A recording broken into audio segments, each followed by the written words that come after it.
Hello and welcome to the third episode of the Felix Frame, where we frame all the news you need to know. We are your hosts, Chris Knapp and Cooper Pryfogel.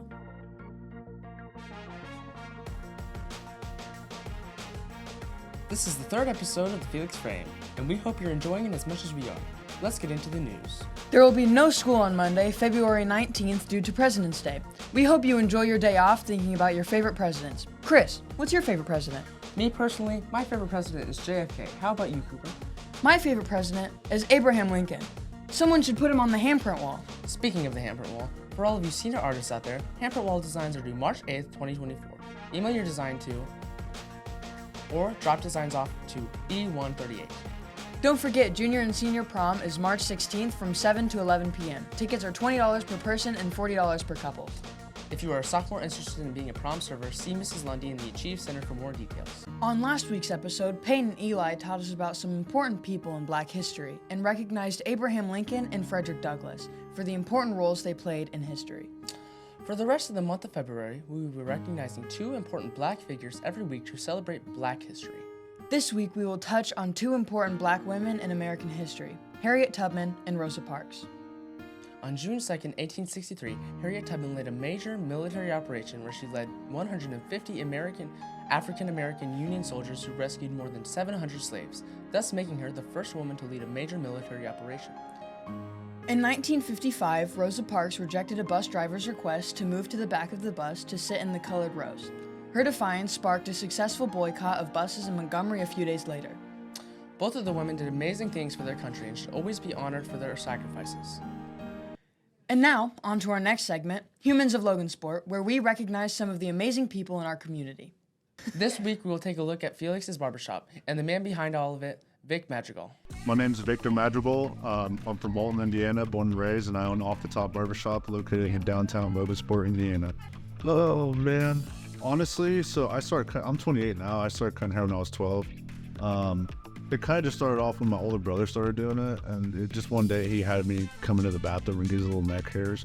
And honestly, when I was 12, I didn't know what I wanted to do, so it was just one of those things where I thought it was cool, and we just kept doing it, and eventually I just fell in love with it. So here I am now, fast forward 16 years, and I own my first local barber shop, and I'm hoping to open more and kind of put more barbers in there and take more barbers under my wing, because it's one of those things it's a booming industry. So in Logansport, being a small town, we don't have a lot of shops, so yeah. 2 years ago, so the kids that are seniors now, when they were sophomores, I had a student that wrote in an essay for me about how the highlight of his fall break was that he had finally gotten a haircut. That he said he'd been asking his parents for a haircut for 6 months, and they had finally taken him to get a haircut, and he just felt so much better about himself. And I thought, how cool would it be to offer an opportunity for students who really wanted to have their haircut to have that opportunity. Honestly, it was kind of just an idea. Mrs. Scott, she was my teacher in high school, and I've been cutting her husband and her son for a while, so she brought up the idea of maybe somehow giving back to the community, and I thought it was a great idea, so we came up with this, and honestly, it was kind of an overnight thing that happened quick, but we want to keep working together and kind of try to reach the community and try to give haircuts to those that can't experience it or can't afford it or just don't have access to haircuts. So the whole purpose of this program was, again, just to kind of reach out and give back to the kids that, again, haven't experienced it or haven't been able to get a good haircut that's not great clips, or not trying to bash them or anything at all, but just a real barbershop feel. I get a lot of clients that come and sit in my chair, and the minute I cut their hair, you turn around, the look on their face is just priceless, and that's really why I do it. So I'm just hoping to kind of give out more and reach to the kids that can't and haven't experienced it, so that way they can kind of get a feel for what a real haircut barbershop vibe feels like. So hopefully we can keep doing this, and then just kind of keep giving back to the community and get our name out there, and hopefully it inspires kids maybe to want to be barbers, because again, it's a booming industry. So yeah.